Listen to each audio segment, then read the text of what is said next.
Hello friends, welcome to my YouTube channel IAS Gateways. SSC JEE civil 2019 की जैसा कि सभी स्टूडेंट्स को पता है आंसर कीज आ चुकी हैं। तो उसके रिगार्डिंग बहुत सारे स्टूडेंट्स ने मुझे मेल और व्हाट्सएप किया था, जिसमें उन्होंने कुछ क्वेश्चंस शेयर किए हैं जिनमें कुछ डाउट्स हैं, जिनमें लग रहा है कि कुछ आंसर्स गलत हो सकते हैं। तो यहाँ पर मैं रेफरेंसेस के साथ उन क्वेश्चंस को डिस्कस करूँगा सो दैट आपको क्लैरिफाई हो जाए कि उन पे चैलेंज करना है या नहीं करना है। So let's start. तो ये पहला क्वेश्चन है, ये एसएससी जेईई 2019 एग्जाम जो हुआ था वो 29 अक्टूबर शिफ्ट 1 के क्वेश्चंस हैं जो मैं यहाँ डिस्कस करूंगा। सो इस वीडियो का पहला क्वेश्चन है कि what is the minimum area of opening. हमें मिनिमम एरिया ऑफ ओपनिंग बतानी है एक्सीडिंग विच, जिसके ऊपर हमें डिडक्शन करना होगा while preparing bill of quantities for roof covering या क्लैडिंग। ठीक है, तो यहाँ पर रेफरेंस के तौर पे मैंने दिखाया इंडियन स्टैंडर्ड का 1200 कोड है, आईएस 1200 पार्ट 19, जिसमें bill of quantities for roof coverings and claddings की बात करता है। और जहाँ पर 2.8 जो क्लॉज है इसका बोलता है कि any opening exceeding 0.4 not exceeding, अगर 0.4 मीटर स्क्वायर से ज़्यादा ओपनिंग नहीं है तो उसे आप डिडक्शन नहीं करेंगे मेजरमेंट के समय, जो आप क्वांटिटीज मेजर कर रहे होंगे। लेकिन 2.9 ये कहता है कि अगर हमारी ओपनिंग का साइज जो है वो 0.4 मीटर स्क्वायर से ज़्यादा है तो दैट शैल बी डिडक्टेड और cutting required shall be measured in running metres. तो यहाँ पर मिनिमम एरिया जिसके बाद हमें डिडक्शन करना होगा पेमेंट में, that has to be 0.49 metre square, जो कि एसएससी जेईई ने आंसर की में दिया हुआ है। तो ये करेक्ट है, इसमें आपको ऑप्शन में कोई डाउट नहीं होना चाहिए, इट इज करेक्ट ऑप्शन। उसके बाद आते हैं नेक्स्ट क्वेश्चन पे। अगर ई हमारी क्लोजिंग एरर है बियरिंग में फॉर अ 5 साइडेड ट्रेवर्स, हमारा जो ट्रेवर्स है उसमें हमारी 5 साइड्स हैं, तो हमसे पूछा जा रहा है कि जो बियरिंग होगी लास्ट लाइन, ये 5th लाइन यानी लास्ट लाइन की जो बियरिंग होगी उसमें हमारा क्या करेक्शन होगा।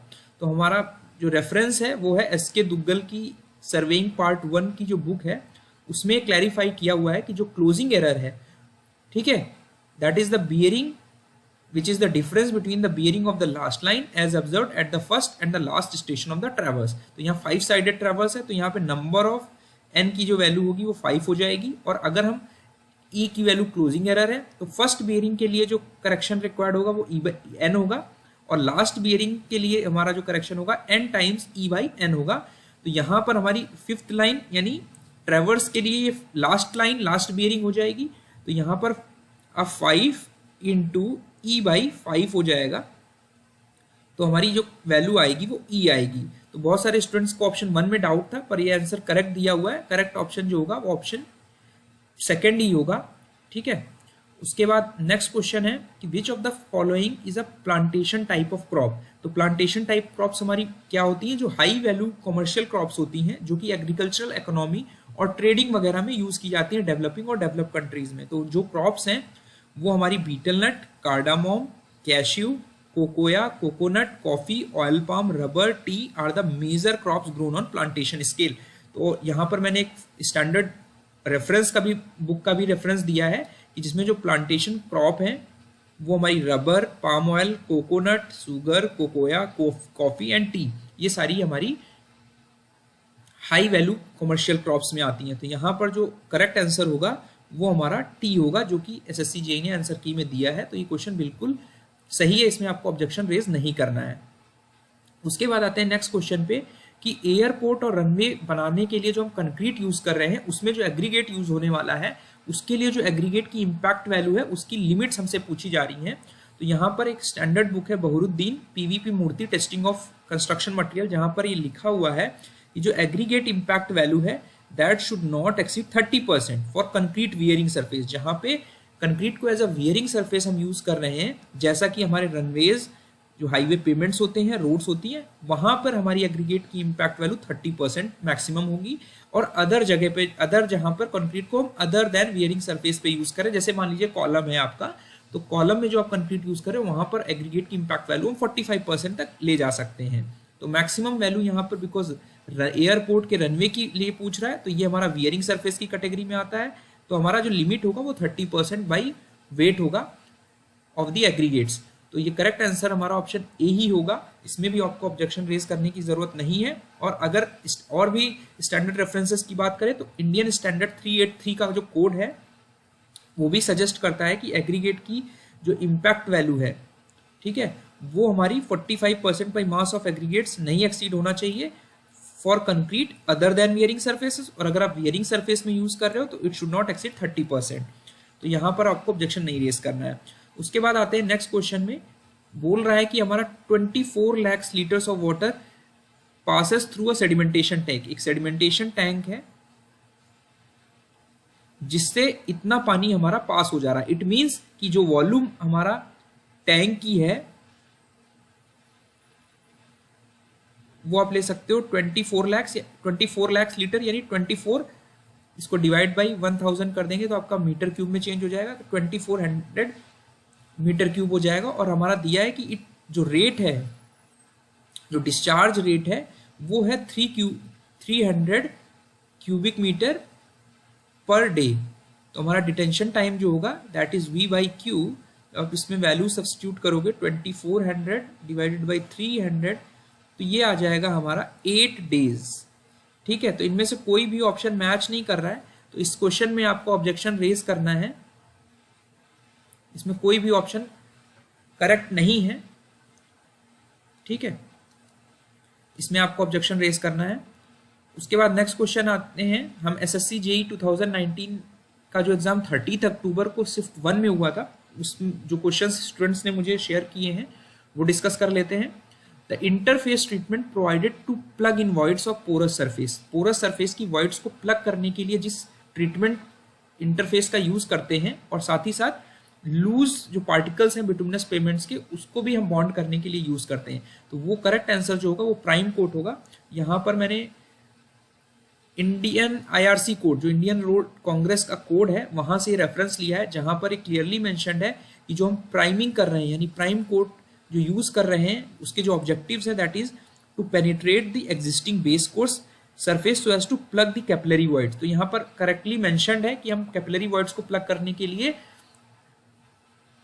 प्राइम कोट यूज कर रहे हैं। Also to coat and bound loose mineral particles on the surface of the base course to seal the surface pores and make the surface of the base course water resistance.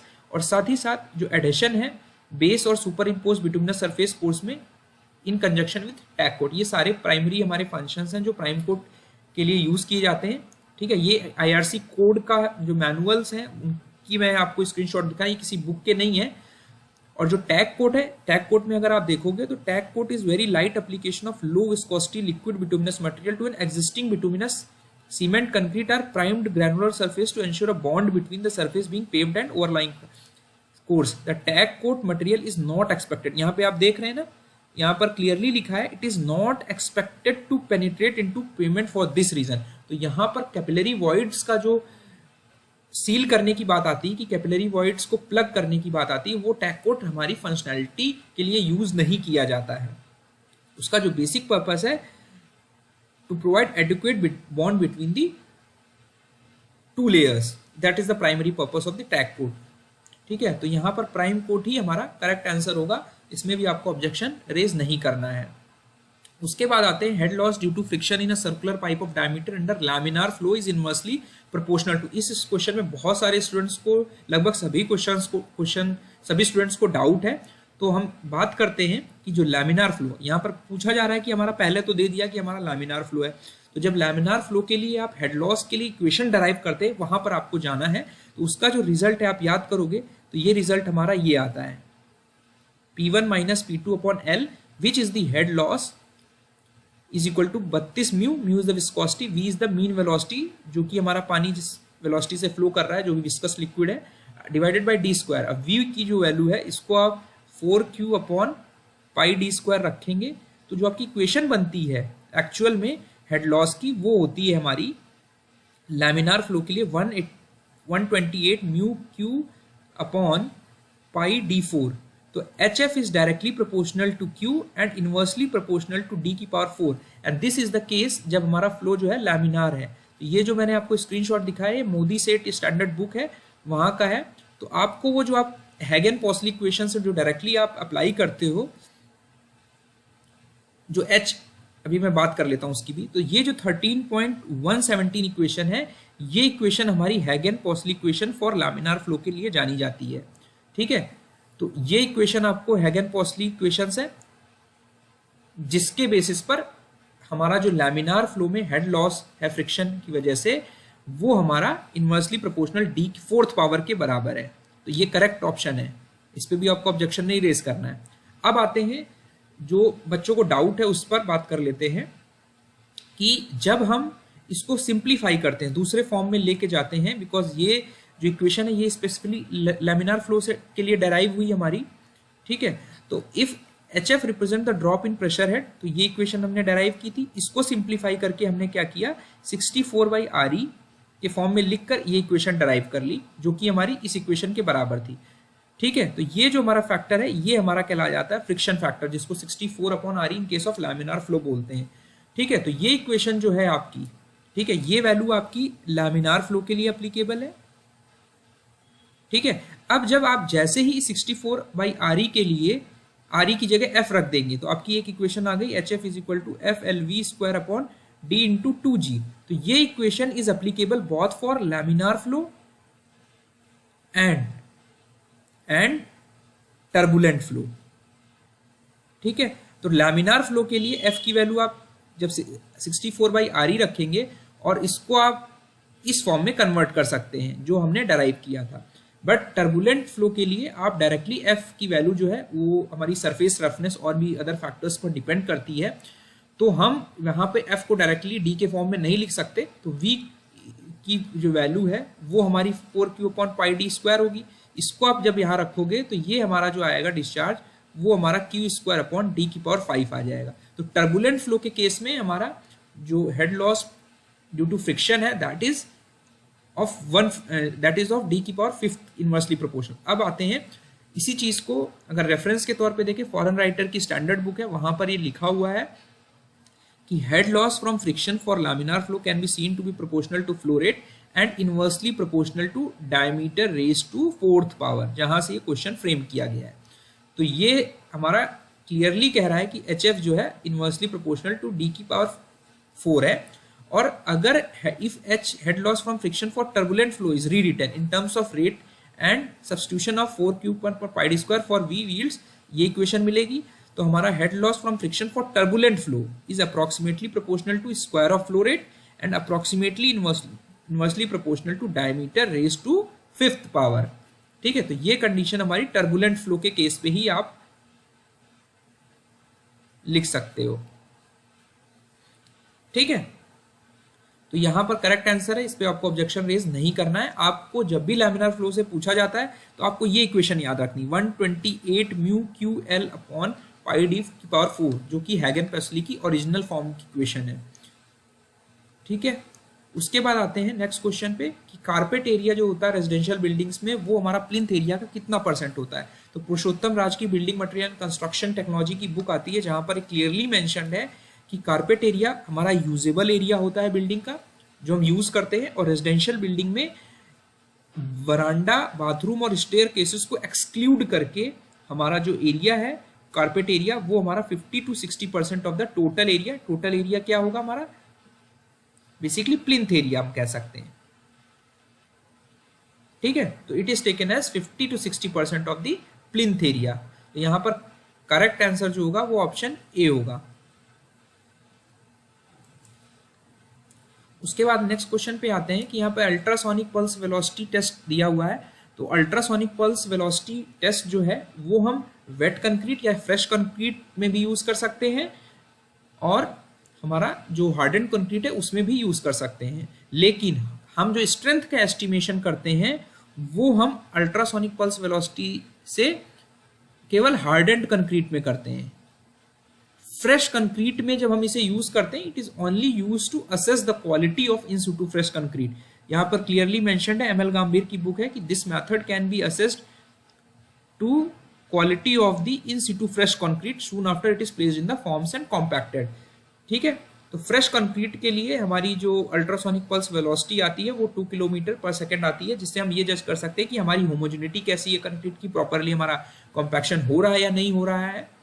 ठीक है, तो ये इस चीज को जज करने के लिए फ्रेश कंक्रीट में मेथड तो यूज कर सकते हैं, but we can not measure the strength of wet concrete, ठीक है, जिसको हम फ्रेश कंक्रीट भी बोल रहे हैं। तो ये स्टेटमेंट हमारा गलत है। हम केवल हार्डन कंक्रीट में जो अल्ट्रासोनिक पल्स वेलोसिटी उसका को रिलेशन रहता है, वहां से अपनी स्ट्रेंथ एस्टिमेट कर सकते हैं फिनिश्ड कंक्रीट एलिमेंट्स में जो कि हार्डन हो चुके हैं, और it is a non destructive test. तो ये स्टेटमेंट्स हमारे करेक्ट होंगे, ऑप्शन 2 एंड 3 यानी ऑप्शन 4 हमारा करेक्ट होगा। तो इसमें भी आपको ऑब्जेक्शन रेज नहीं करना है, ठीक है। उसके बाद आते हैं, which type of steel members in tension will not experience any shear lag effect when compared connected to gusset plate. तो शेयर लैग इफेक्ट हमारा तब आता है रोल में जब हमारा किसी भी एलिमेंट के सारे कंपोनेंट्स कनेक्टेड ना हो, ठीक है, गसेट प्लेट से। तो जब भी हमारी एक्सटर्नल फोर्सेस लग रही हैं तो उस पर हमारा शेयर लैग का इफेक्ट आएगा। तो angle with one leg connected, यहाँ पे आप वन लेग कनेक्टेड है तो हमारा यहाँ पर शेयर लैग होगा। Two angles connected back to back on both sides of the gusset plate, लेकिन इसमें एक ही फेस हमारा कनेक्टेड होगा, ये हमारा अनकनेक्टेड लेग हो जाएगी, तो यहाँ पर भी हमारा शेयर लैग आएगा। आई सेक्शन में हमारा जो बॉटम फ्लैंज है वो अगर कनेक्टेड है, ये मान लेते कनेक्टेड है, ये अनकनेक्टेड है, तो यहाँ पर भी हमारा under the action of the tensile forces वहां पर भी शेयर लैग आएगा। तो ये तीनों इनकरेक्ट हो जाएंगे। केवल रेक्टेंगुलर प्लेट है जो कि गसेट प्लेट पे अगर फिक्स होगी तो हमारा एज अ कंप्लीट एलिमेंट ये हमारा गसेट प्लेट में फिक्स होगा, तो यहाँ पर कोई भी शेयर लैग इफेक्ट नहीं आएगा। तो यहाँ पर मैंने एस के दुग्गल की लिमिट स्टेट की बुक का रेफरेंस दिया, आप इसे पढ़ लेंगे तो आपको क्लियर हो जाएगा इसका कंसेप्ट। उसके बाद आते हैं नेक्स्ट क्वेश्चन में कि हमारी जो बुक वैल्यू है प्रॉपर्टी की किसी भी पर्टिकुलर ईयर में हमारी original cost minus total depreciation till that year, किसी भी पर्टिकुलर ईयर में उस पर्टिकुलर जिस टाइम पर हम देख रहे हैं कि किसी भी प्रॉपर्टी की क्या वैल्यू होगी, तो उस टाइम तक हमें डिप्रिसिएशन लेना होता है, जो कि यहाँ पर क्लियरली मेंशन्ड है, ठीक है। उस मतलब जिस पर्टिकुलर ईयर की बात करें उस पर्टिकुलर ईयर तक यानी till date of that particular year तक आपको लेना है। तो करेक्ट ऑप्शन जो होगा ऑप्शन बी ही होगा, प्रीवियस ईयर तक हम नहीं लेते हैं। तो करेक्ट ऑप्शन जो होगा वो ऑप्शन 2 होगा, इस पे भी आपको ऑब्जेक्शन रेज नहीं करना है। उसके बाद आते हैं कि जो हमारा थिनर है प्लास्टिक पेंट्स में वो कौन सा यूज किया जाता है। तो सबसे पहले देख लेते हैं एसके दुग्गल की बिल्डिंग मटेरियल में कि थिनर्स को हम सॉल्वेंट्स भी कहते हैं, जो कि हमारे सॉल्वेंट्स के एग्जाम्पल हैं अगर हम देखें तो हमारे जो थिनिंग एजेंट्स के फॉर्म में petroleum, spirit, नैप्था, turpentine oil use किया जाता है। इन जनरल प्रैक्टिस हम टर्पेंटाइन ऑयल यूज करते हैं, लेकिन अगर हम प्लास्टिक पेंट्स की बात करें जहां पर बेस के फॉर्म में हमारा प्लास्टिक्स यूज की जाती हैं, वहां पर यहाँ पर आप लिखा हुआ है plastic paints having plastics as a base with water as a thinner. यहाँ पे हम प्लास्टिक पेंट्स में थिनर जो है वाटर के फॉर्म में यूज करते हैं, because they have high covering capacity, give a neat, decorative and pleasing appearance to the surface, ठीक है। तो इसमें आपको कंफ्यूज नहीं होना है, इसमें भी आपको ऑब्जेक्शन नहीं रेज करना है, वाटर बिल्कुल करेक्ट ऑप्शन दिया हुआ है आंसर की में। उसके बाद आते हैं नेक्स्ट क्वेश्चन कि इसमें से कौन सा हमारा पैरामीटर जो है वो डायमेंशनलेस है, जो कि हमारा फ्लूइड मैकेनिक्स में यूज किया जाता है। तो स्पेसिफिक वेट की जो यूनिट है हमारी न्यूटन पर क्यूबिक मीटर होती है, काइनेमेटिक विस्कोसिटी की यूनिट आपको पता है, एंगुलर वेलोसिटी की रेडियन पर सेकंड होती है। कोफिशिएंट ऑफ डिस्चार्ज जो है हमारा, जिसे हम डिस्चार्ज कोफिशिएंट बोलते हैं, it is an important dimensionless parameter that relates the flow rate through a differential pressure flow metering device such as orifice plate, nozzle, venturi tube to the pressure distribution the flow generates. तो ये standard book का reference है और coefficient of discharge हमारा बिल्कुल correct option दिया हुआ है, तो आप इसको इसमें कंफ्यूज नहीं होना। और ये मैंने मोदी एंड सेठ की बुक से यहाँ पे यूनिट्स भी दिखाई हुई है कि स्पेसिफिक वेट को हम वेट डेंसिटी भी बोलते हैं, जिसकी जो यूनिट है दैट इज न्यूटन पर क्यूबिक मीटर। हमारी एंगुलर वेलोसिटी की यूनिट जो है वो रेडियन पर सेकेंड। काइनेमेटिक विस्कोसिटी की आपको यूनिट क्या है, मीटर स्क्वायर पर सेकेंड। तो सिर्फ एक ही हमारी इनमें से डायमेंशनलेस क्वांटिटी है, जो कि ऑप्शन 3 है, कोफिशिएंट ऑफ डिस्चार्ज। उसके बाद आते हैं नेक्स्ट क्वेश्चन पे, एनुअल एवरेज डेली ट्रैफिक के कंप्यूटेशंस के लिए हमारी minimum number of days of continuous traffic count हमारा कितने दिन किसी भी लोकेशन पे किया जाता है। तो इंपॉर्टेंट चीज ध्यान रखने वाली बात है, इन जनरल हम 7 डेज ही यूज करते हैं, बट यहाँ पर बात कर रहा है मिनिमम की। तो आते हैं हम अपने रेफरेंसेस पर, जो हमारा IRC और हमारी कुछ स्टैंडर्ड बुक्स कहती हैं। तो पार्थ चक्रवर्ती की प्रिंसिपल ऑफ ट्रांसपोर्टेशन इंजीनियरिंग की बुक में दिया हुआ है कि जो एनुअल एवरेज डेली ट्रैफिक है, ठीक है, it is the daily traffic average over all days in a year, ठीक है। तो जो एवरेज डेली ट्रैफिक है उसके लिए आप शॉर्ट पीरियड में एक good discussion on several factors and procedures to estimate ADT for short period 3 day और 7 day traffic count specially for Indian roads में बी फाउंड। ठीक है, तो अब IRC की बात करते हैं तो जो IRC 108 है, यहाँ पर IRC 108 की बात करता है जहाँ पे लिखा है कि जो डेली ट्रैफिक वॉल्यूम है, यहाँ पे लिखा है मैंने IRC 108, it is denoted by ADT और AADT। ADT जो है एवरेज डेली ट्रैफिक है, it is the value when traffic counts are taken for a limited period of say 3 to 7 days। ठीक है, तो क्लियर हो गया। तो मिनिमम पॉसिबल टाइम जो है वो आप 3 days में भी करके निकाल सकते हो। लेकिन जो प्रेजेंट प्रैक्टिस है, अगर प्रेजेंट प्रैक्टिस पे आते हैं तो ये कहता है कि नॉन अर्बन रोड्स पे आपको रिपीटेटिव 7 day का काउंट लेना है। लेकिन जो 3 days हैं, जनरली हम जब शॉर्ट पीरियड में हमें डाटा चाहिए होता है तो we can take it as 3 days also for traffic counting. ठीक है, तो यहाँ पर लिखा भी हुआ है कि 7 days हमारा प्रेजेंट प्रैक्टिस है, लेकिन जो मिनिमम पॉसिबल टाइम है जिसमें हम कर सकते हैं वो 3 days भी हो सकता है।